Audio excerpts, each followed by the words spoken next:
नाजरीन आदाब, आप देख रहे हैं INN चैनल। मैं हूं शेख अहमद अली। आज की खास बात में हम देखेंगे कई अहम कौमी और बैनुल अक़वामी खबरें। मोटिवेशनल थॉट के जरिए हिंदुओं का मजहब तब्दील करने के इल्ज़ामात में 2 मौलानाओं को Uttar Pradesh anti terrorism squad ने लखनऊ से गिरफ्तार किया है। ATS टीम करीब 4 दिन से इनसे पूछताछ करके सबूत इकट्ठा कर रही थी। इल्ज़ाम है कि पाकिस्तान की खुफिया एजेंसी ISI उन्हें फंडिंग भी मुहैया करवा रही थी। पकड़े गए मौलाना जहांगीर और उमर गौतम लखनऊ में वाक़ एक बड़ी मुस्लिम तंजीम से जुड़े हैं। ATS अफसरों के मुताबिक ये गरीब हिंदुओं को निशाना बनाते थे। अभी तक करीब 1000 लोगों का मजहब तब्दील करवा चुके हैं। इनमें बड़ी तादाद में बहरे, गूंगे अफराद और ख़वातीन शामिल हैं। दोनों मौलाना दावा इस्लामिक सेंटर के नाम से तंजीम चलाते हैं। ATS का दावा है कि 3 जून को दिल्ली के डासना मंदिर में 2 मुस्लिम लड़कों ने पुजारी पर हमले की कोशिश की थी। दोनों को जब पकड़ा गया तो मौलाना उमर और जहांगीर के बारे में जानकारी मिली।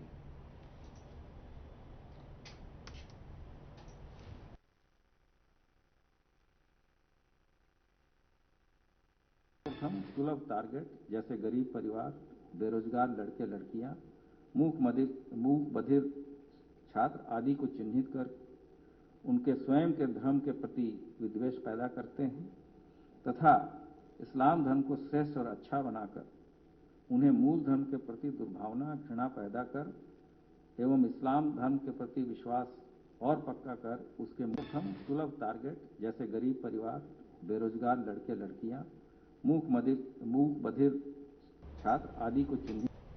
उत्तर प्रदेश के गाजियाबाद में मुस्लिम बुजुर्ग से मारपीट और बदतमीजी के मामले में ट्विटर ने पुलिस की नोटिस का जवाब दिया है। इसमें ट्विटर इंडिया के MD मनीष महेश्वरी ने कहा कि इस तनाज़े से उनका कोई लेना देना नहीं है। हम ऐसे टॉपिक को डील नहीं करते। 7 दिन के अंदर लोनी बॉर्डर पुलिस स्टेशन आकर बयान दर्ज कराने की बात पर MD ने कहा कि वो वीडियो कॉन्फ्रेंसिंग के जरिए जांच में जुड़ सकते हैं। हालांकि पुलिस इस जवाब से मुतमईन नहीं है। ऐसे में वो ट्विटर को दोबारा नोटिस भेज सकती है। इससे पहले गाजियाबाद पुलिस ने 17 जून को ट्विटर इंडिया के मैनेजिंग डायरेक्टर मनीष महेश्वरी को लीगल नोटिस भेजा था। पुलिस ने उन्हें 7 दिन के अंदर लोनी बॉर्डर पुलिस स्टेशन आकर बयान दर्ज कराने को कहा था। नोटिस में कहा गया था कि ट्विटर कम्युनिकेशन इंडिया और ट्विटर INC के जरिए कुछ लोगों ने अपने ट्विटर हैंडल का इस्तेमाल करते हुए समाज में नफरत फैलाने की कोशिश की। इन कोशिशों को रोकने के लिए कंपनी की तरफ से कोई नोटिस नहीं लिया गया और ऐसे समाज मुखालिफ मैसेजेस को लगातार वायरल होने दिया गया। पुलिस ने वजाहत देने के लिए ट्विटर को 1 हफ्ते की मोहलत दी थी। सुप्रीम कोर्ट में पीर के रोज 12वीं जमात के रिजल्ट पर CBSE बोर्ड के फॉर्मूले पर सुनवाई हुई। इस दौरान बोर्ड ने कोर्ट में नया हलफनामा दाखिल किया। बोर्ड ने बताया कि 31 जुलाई को नतीजों का ऐलान कर दिया जाएगा। रिजल्ट से जुड़े तनाज़े को सुलझाने के लिए पैनल बनाया जाएगा। ऑप्शनल एग्जाम के लिए ऑनलाइन रजिस्ट्रेशन का इंतजाम भी किया जाएगा। अगर हालात सुधरे तो एग्जाम्स 15 अगस्त से 15 सितंबर के बीच कराए जा सकते हैं। ऑप्शनल एग्जाम में जो मार्क्स मिलते हैं उन्हीं को फाइनल माना जाएगा। CBSE के फॉर्मूले के मुताबिक 10वीं के 5 सब्जेक्ट में से जिन 3 में तुलबा ने सबसे ज़्यादा स्कोर किया है उन्हीं को रिजल्ट तैयार करने के लिए चुना जाएगा।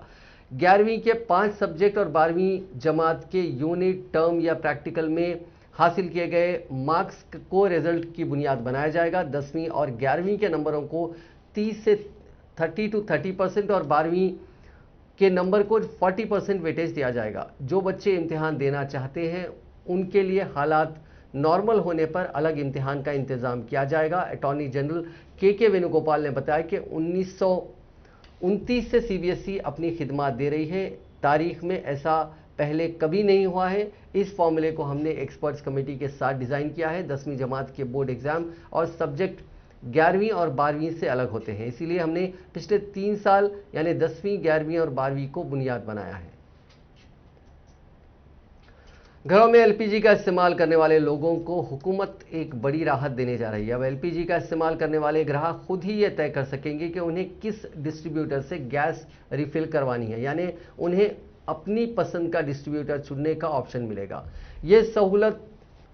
इस सहूलत को रिफिल बुकिंग पोर्टेबिलिटी का नाम दिया गया है और मुल्क के चुनिंदा शहरों में पायलट प्रोजेक्ट के तौर पर अगले हफ्ते से इसे शुरू किया जा सकता है। फिलहाल आप अगर गैस सिलेंडर बुक करते हैं तो जिस डिस्ट्रीब्यूटर से आपने कनेक्शन ले रखा है वही आपको सिलेंडर की डिलीवरी करता है। यानी एक बार आपने जिस डिस्ट्रीब्यूटर से गैस कनेक्शन ले लिया, आपको गैस से जुड़ी तमाम सर्विसेज उसी डिस्ट्रीब्यूटर की जानिब से दी जाती है। आपके पास डिस्ट्रीब्यूटर बदलने का ऑप्शन नहीं होता। आपके शहर में इस स्कीम के लागू हो जाने के बाद जब आप नया सिलेंडर बुक करेंगे तो आपके पास डिस्ट्रीब्यूटर चुनने का ऑप्शन भी होगा।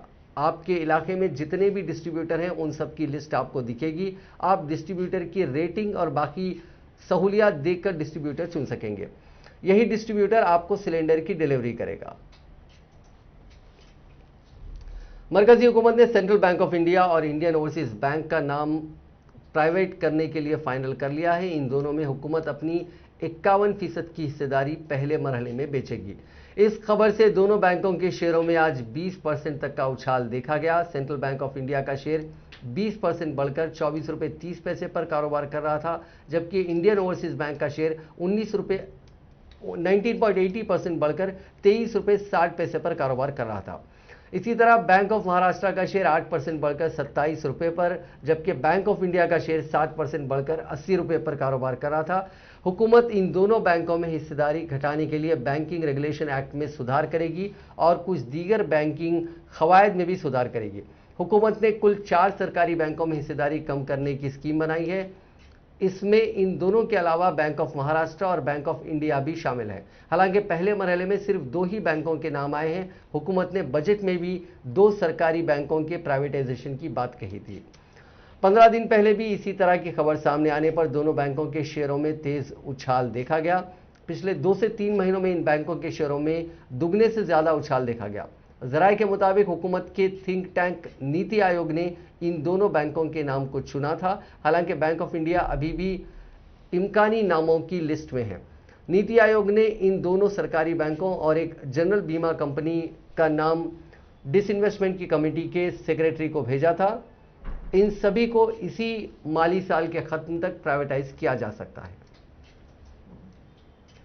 वज़ीर-ए-आज़म नरेंद्र मोदी ने आज कहा कि कोरोना वबा के खिलाफ जंग में योगा पूरी दुनिया के लिए उम्मीद की किरण बना हुआ है और योगा से ताउन तक का मंत्रा एक नए मुस्तकबिल को राह दिखाएगा, इंसानियत को मजबूत बनाएगा। पीएम मोदी ने पीर के रोज 7वीं आलमी योगा डे के मौके पर अपने खिताब में कहा कि आज जब पूरी दुनिया कोरोना से लड़ रही है तो योगा उम्मीद की एक किरण बना हुआ है। भले ही 2 सालों से दुनिया भर के ममालिक और हिंदुस्तान में कोई बड़ी अवामी तकारीब का इनेकाद नहीं हुआ है, लेकिन योगा डे के तहत जोश व खरोश ज़रा भी कम नहीं हुआ। भगवत गीता का हवाला देते हुए पीएम मोदी ने कहा कि गीता में कहा गया है कि गमों से छुटकारा और आज़ादी को ही योगा कहते हैं। हमें सबको साथ लेकर चलने वाली इंसानियत के इस योगा सफ़र को ऐसे ही आगे बढ़ाना है, चाहे कोई भी जगह हो, कोई भी सूरत हाल हो। हर उम्र के लिए, हर एक के लिए योगा के पास कोई ना कोई हल है।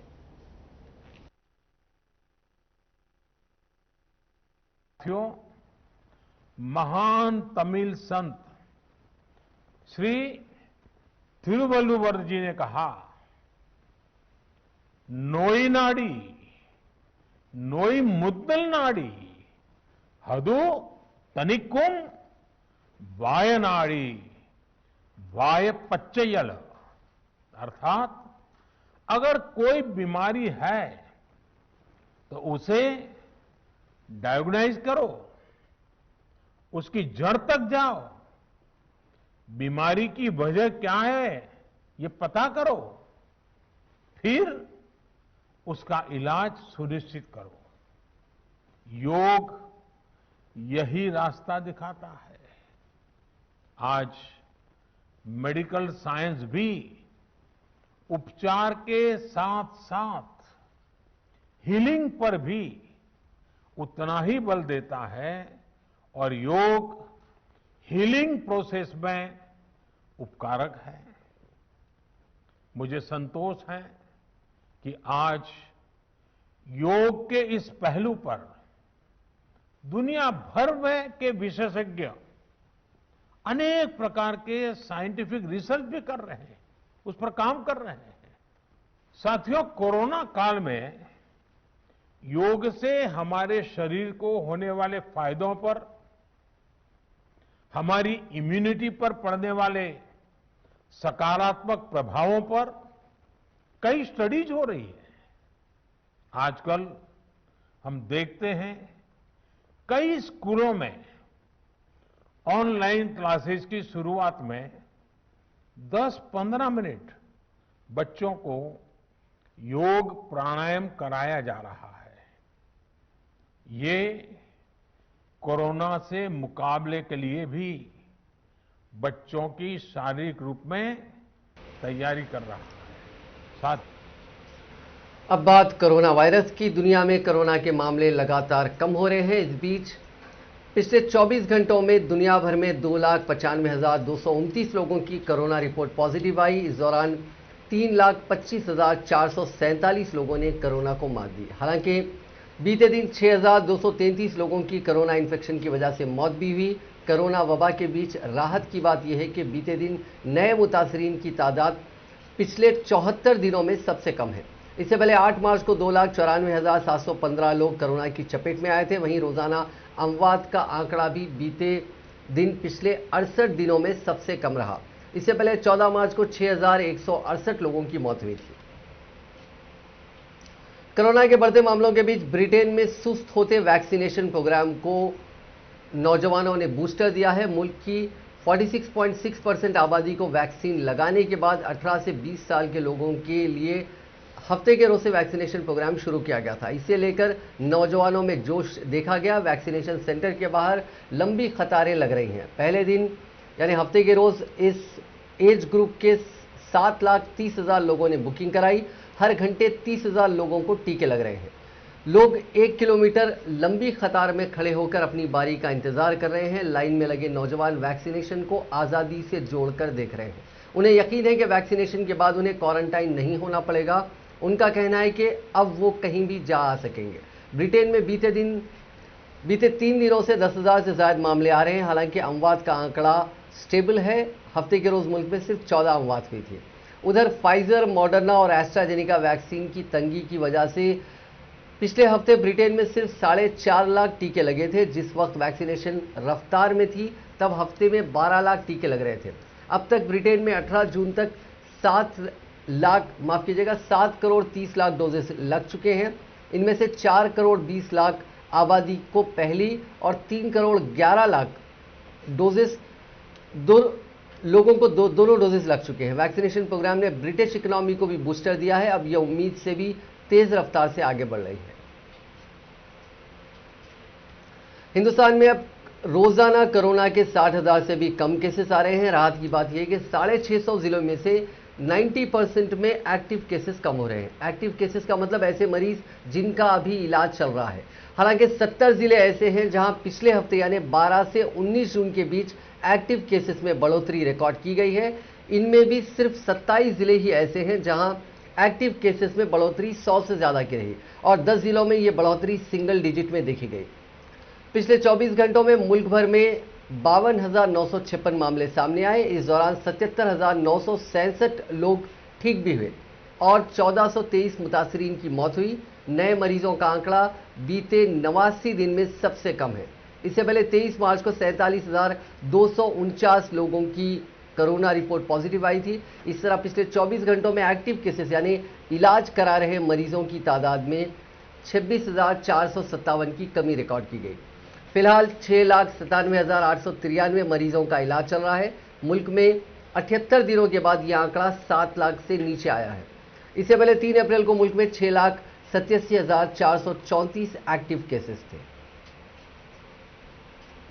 नई गाइडलाइंस के मुताबिक वैक्सीनेशन शुरू होने के पहले दिन यानी पीर के रोज 69 लाख से ज्यादा लोगों को टीका लगाया गया। ये एक दिन में वैक्सीनेशन का नया रिकॉर्ड है। इससे पहले 5 अप्रैल को 43 लाख से ज्यादा लोगों को वैक्सीन लगाई गई थी। वजारत सेहत के मुताबिक मुल्क में अब तक 28 करोड़ से ज्यादा लोगों को कोरोना की वैक्सीन लगाई जा चुकी है। नई गाइडलाइंस के मुताबिक अब 18 साल से ज्यादा उम्र के हर शहरी को मरकजी हुकूमत की जानिब से मुफ्त वैक्सीन लगाई जा रही है। इससे पहले मरकजी हुकूमत ने रियासतों और निजी अस्पतालों को 50% टीके खरीदने की इजाज़त दी थी। हालांकि कई रियासतों ने फंडिंग समेत दूसरे मसाइल की शिकायत की। इसके बाद वज़ीर-ए-आज़म नरेंद्र मोदी ने 8 जून को वैक्सीन गाइडलाइंस में तब्दीली लाने का ऐलान किया था।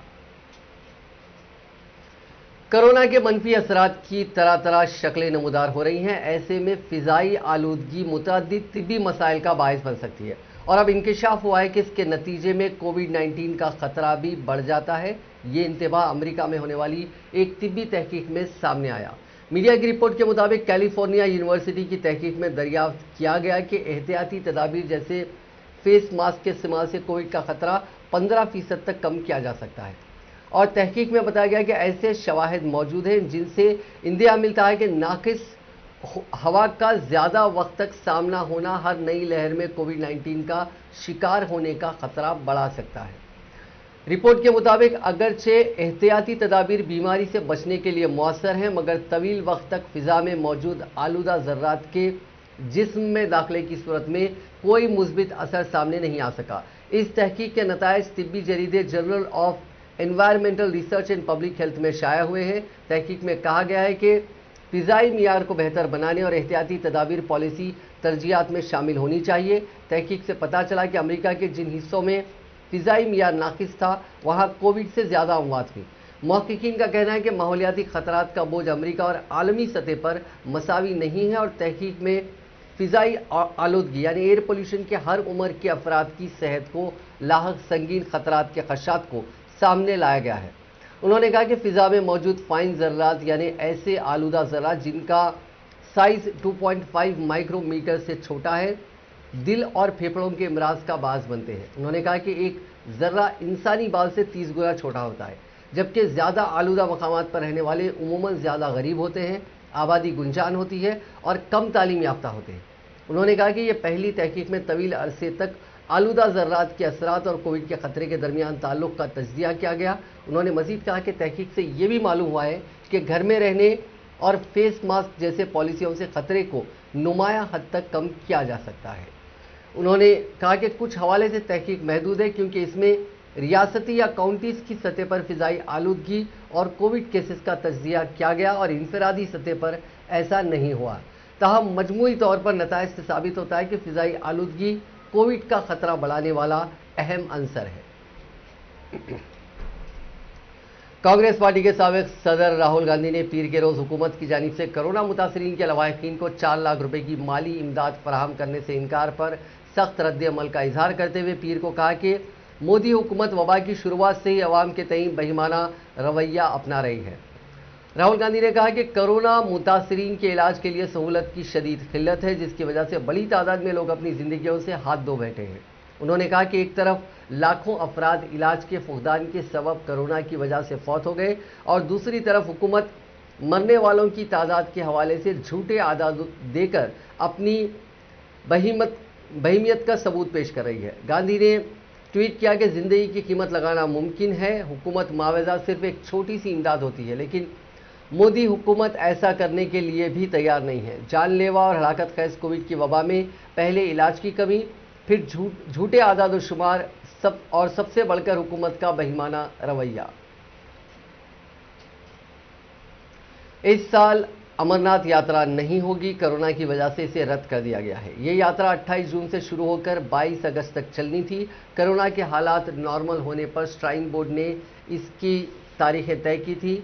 1 अप्रैल से यात्रा के लिए एडवांस रजिस्ट्रेशन भी किए जा रहे थे। इसके बाद मुल्क में इन्फेक्शन की दूसरी लहर आ गई। हालांकि श्रद्धालु बाबा बर्फानी के ऑनलाइन दर्शन कर पाएंगे। जम्मू कश्मीर के लेफ्टिनेंट गवर्नर मनोज सिन्हा ने पीर के रोज़ कहा कि कोरोना को देखते हुए इस साल अमरनाथ यात्रा रद्द करने का फैसला लिया गया। कोरोना की वजह से 2020 में भी ये यात्रा रद्द कर दी गई थी। इसके अलावा 2019 में जम्मू कश्मीर में आर्टिकल 370 के हटने के बाद सिक्योरिटी वजूहात की वजह से यात्रा को बीच में ही रोक दिया गया था। इस वजह से कई श्रद्धालु बाबा बर्फानी के दर्शन नहीं कर सकेंगे। सिक्योरिटी फोर्सेज ने शुमाली कश्मीर के सोपोर में एक शबाना ऑपरेशन के दौरान एक आला कमांडर और पाकिस्तानी रिहायशी समेत लश्कर तैयबा के 3 मिलिटेंट्स को हलाक करने का दावा किया है। महलूक मिलिटेंट्स में 2 की शिनाख्त लश्कर तैयबा के आला कमांडर मुदस्सिर पंडित और पाकिस्तानी मिलिटेंट इसरार उर्फ अब्दुल्ला के तौर पर जाहिर की गई है।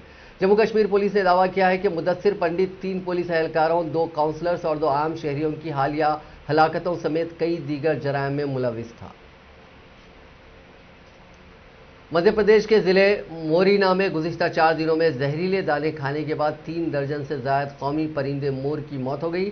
सरकारी इत्तला के मुताबिक 4 रोज कबल होने वाली 1 दर्जन मोरों की मौत के बाद इतवार के रोज महकमे जंगलात की टीम को गांव रठौरा के इलाके में शानी मंदिर के आसपास मजीद 28 मोरों की लाशें मिली थी और इस टीम को चावल के जहरीले दाने भी मिले थे। इसकी वजह से महकमे को खदशा है कि इलाके में कौमी परिंदों के मोर का शिकार करने वाला एक गिरोह सरगर्म है।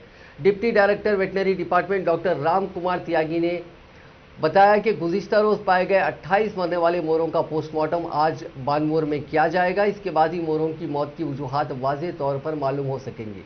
इत्तला में बताया गया कि मोरों के शिकार के बाद वो अपना गोश्त मेट्रोपोलिस के होटलों में सप्लाई करते हैं और मोर के गोश्त की ज़्यादा मांग होती है और उन्हें दूसरे गोश्त के मुकाबले में ज़्यादा कीमत मिल जाती है। ज़राए के मुताबिक शिकार करने वालों को मोर के पंखों की फरोख्त से भी काफ़ी मुनाफा होता है।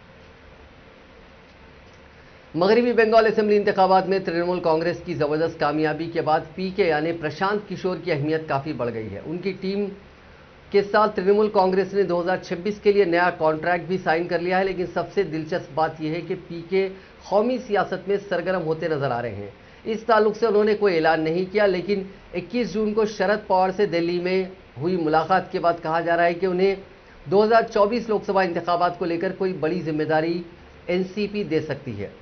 अब खबरें सामने आ रही हैं कि शरद पवार के घर पर 22 जून को अपोजिशन पार्टियों की इंतहाई अहम मीटिंग होने वाली है। इस मीटिंग के बारे में कुछ ज़्यादा जानकारी तो नहीं मिली है, लेकिन कहा जा रहा है कि 2024 लोकसभा इलेक्शन को लेकर तैयारियां अभी से शुरू हो सकती है। ज़राए से मौसूल हो रही खबरों के मुताबिक मीटिंग में 15 से 20 बड़े अपोजिशन लीडरान शामिल हो सकते हैं। साबिक मरकजी वजीर यशवंत सिन्हा, जो गुज़िश्ता दिनों तृणमूल कांग्रेस में शामिल हुए थे, उन्होंने राष्ट्रमंच के नाम से एक फोरम बना रखा है। इस मंच के बैनर तले कल शाम 4 बजे शरद पवार के घर पर मीटिंग बुलाई जाएगी। बताया जा रहा है कि इस मीटिंग में मुख्तलिफ इशूज़ पर तबादला ख्याल किया जाएगा। ऐसे इम्कानात भी जाहिर किए जा रहे हैं कि लोकसभा इलेक्शन में तृणमूल कांग्रेस को अहम किरदार देने पर गौर व खौस किया जा सकता है, क्योंकि पीएम मोदी और बीजेपी के खिलाफ जिस हिम्मत के साथ ममता बनर्जी ने असेंबली इलेक्शन लड़ा और कामयाबी हासिल की, उसके बाद कई सियासी माहिरीन ने उन्हें कौमी सतह की सियासत करने का मशवरा दिया। कांग्रेस की जनरल सेक्रेटरी प्रियंका गांधी वाड्रा ने उत्तर प्रदेश के वजीर आला योगी आदित्यनाथ को खत लिखकर गेहूं की खरीद बढ़ाने का मुतालबा किया। प्रियंका गांधी ने पीर के रोज वजीर आला योगी को लिखे अपने खत में कहा कि मौसूला खबरों के मुताबिक यूपी में इस साल मजमूई गेहूं की पैदावार का महज 14% हिस्सा ही सरकार खरीद रही है। गाँव में खरीदारी मराकज बंद है और किसानों से कम गेहूं की खरीदारी की जा रही है। उन्होंने कहा कि किसानों को कमर तोड़ महंगाई से राहत देने के लिए गेहूं की खरीद बढ़ाई जानी चाहिए और खरीदारी मराकज पर 15 जुलाई तक किसानों के गेहूं खरीद की गारंटी दी जानी चाहिए। वेस्ट बंगाल में पार्टी तोड़ने का खेल जारी है। अब बीजेपी को अलीपुरद्वार के से झटका लगा है। असेंबली इंतखाबात में इस जिले की 5 सीटें बीजेपी ने जीती थी। अब वहां से पार्टी के डिस्ट्रिक्ट प्रेसिडेंट गंगा प्रसाद शर्मा अपनी टीम के साथ पीर के रोज टीएमसी में शामिल हो गए। इस रिवर्स स्विंग पर बंगाल बीजेपी के रियासती नायब सदर जयप्रकाश मजूमदार ने कहा कि इंतखाबात से पहले कुछ कायदीन ने बीजेपी से सिर्फ सगाई की थी, शादी नहीं की थी।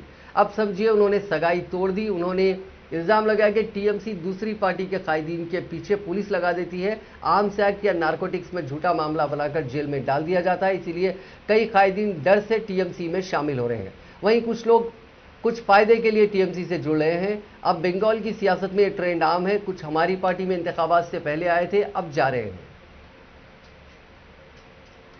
पंजाब में आम आदमी पार्टी के सरबरा और दिल्ली के वज़ीर आला अरविंद केजरीवाल ने बड़ा ऐलान किया। पीर के रोज उन्होंने अमृतसर में कहा कि अगर इस बार के असेंबली इंतखाबात में उनकी पार्टी जीती तो वज़ीर आला सिख समाज से ही बनाया जाएगा। ये दुनिया भर में रहने वाले सिखों का हक है। इस दौरान कांग्रेस कायद नवजोत सिंह सिद्धू को लेकर चल रही अटकलों पर केजरीवाल ने कहा कि वो कांग्रेस के खदावर लीडर हैं, हम उनका एहतराम करते हैं। पंजाब में अगले साल असेंबली इंतखाबात होने हैं, ऐसे में यहाँ सियासी सरगर्मियाँ तेज होती जा रही हैं। केजरीवाल रियासत में अपनी पैठ बना रहे हैं तो उनकी मुखालिफत भी हो रही है। अमृतसर के एयरपोर्ट पर पहुंचते ही वहां शिरोमणि अकाली दल के वर्कर्स ने उन्हें काले झंडे दिखाए। इस दौरान कांग्रेस वर्कर्स ने भी उनकी मुखालिफत की और केजरीवाल गो बैक के नारे लगाए। अकालियों का कहना था कि वो केजरीवाल को पंजाब में कामयाब नहीं होने देंगे क्योंकि उनका रवैया सिख मुखालिफ सिख रहा है। इस गुट की अगुवाई अकाली कायद अवतार सिंह ट्रकवाला और अमृतसर साउथ असेंबली के इंचार्ज तलबीर सिंह कर रहे थे।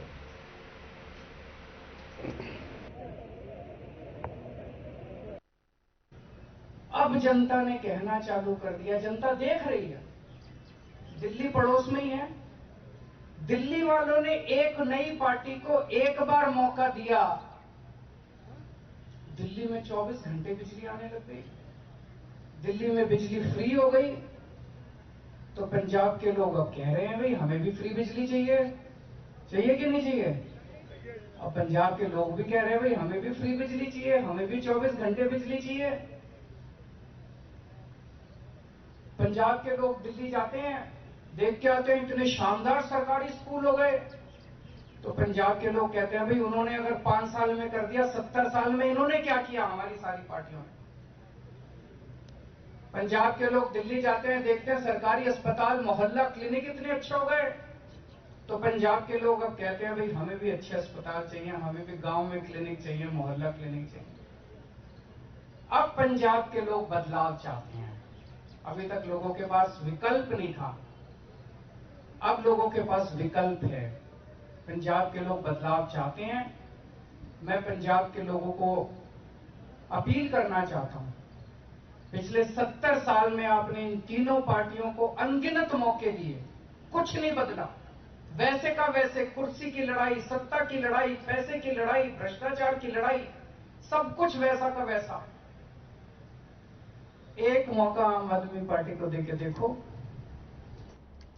लोक जनशक्ति पार्टी ने सदर चिराग पासवान पर अपने एतमाद का इजहार किया है। पार्टी में हुई बगावत के बाद एलजेपी की कौमी एग्जीक्यूटिव मीटिंग इतवार के रोज मुनक्किद हुई, जिसमें मुत्तफिका तौर पर चिराग पासवान ने एतमाद का इजहार किया और उनके तमाम फैसलों से इत्तेफाक किया। चिराग पासवान ने मीटिंग के बाद सहाफियों को बताया कि पार्टी से बागी हुए लीडरान के खिलाफ तादीबी कार्रवाई करने का फैसला किया गया है। मीटिंग में बागियों की शदीद मजम्मत की गई। बागी ग्रुप के तमाम फैसलों को गैर आईनी करार दिया गया। इसके साथ ही बागी धड़े के रहनुमा पशुपति कुमार पारस और उनके 4 हामी अरकान पार्लियामेंट को पार्टी से बाहर कर दिया गया। चिराग पासवान ने बताया कि पार्टी के बानी रामविलास पासवान की सालगिरह के मौके पर यानी 5 जुलाई से बिहार के हाजीपुर से आशीर्वाद यात्रा निकाली जाएगी और पूरी रियासत में अवामी राब्ता मुहिम चलाई जाएगी। मीटिंग में मरहूम पासवान को भारत रत्न से नवाजने का मुतालबा भी किया गया। एलजेपी की मीटिंग शुरू होने से कबल पार्टी के सदर चिराग पासवान ने पार्टी के बानी और अपने वालिद मरहूम रामविलास पासवान को खिराज अकीदत पेश की। बाद में एग्जीक्यूटिव मेंबरान को पार्टी आइन का हलफ दिलवाया गया। एलजेपी पर कंट्रोल के ताल्लुक से चिराग पासवान और उनके चचा पशुपति कुमार पारस के दरमियान जद्दोजहद चल रही है। गुज़िश्ता दिनों एलजेपी के 6 मेंबरान पार्लियामेंट में से 4 ने पशुपति कुमार पारस को पार्लिमानी पार्टी का लीडर मुंतखब कर लिया था और लोकसभा स्पीकर ओम बिरला से अपनी मंजूरी देने की दरखास्त की थी। ओम बिरला ने भी अपनी मंजूरी दे दी थी।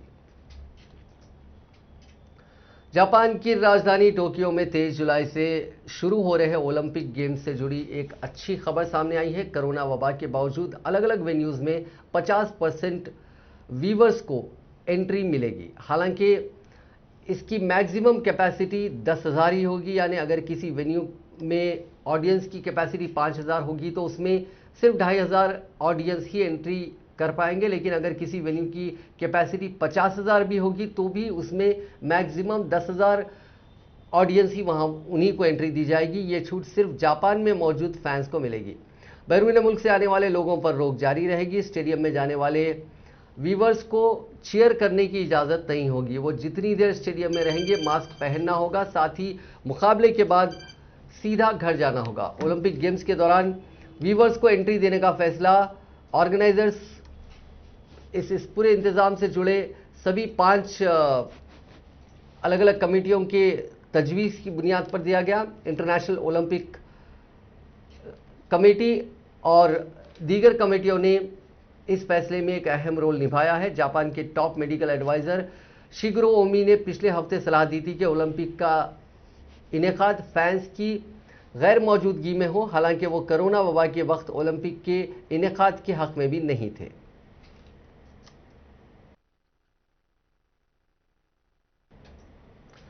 नाजरीन, आज की खास बात में बस इतना ही। आपसे कल मुलाकात होगी नई खबरों के साथ, नए एनालिसिस के साथ। फिलहाल दीजिए इजाजत। खुदा हाफिज।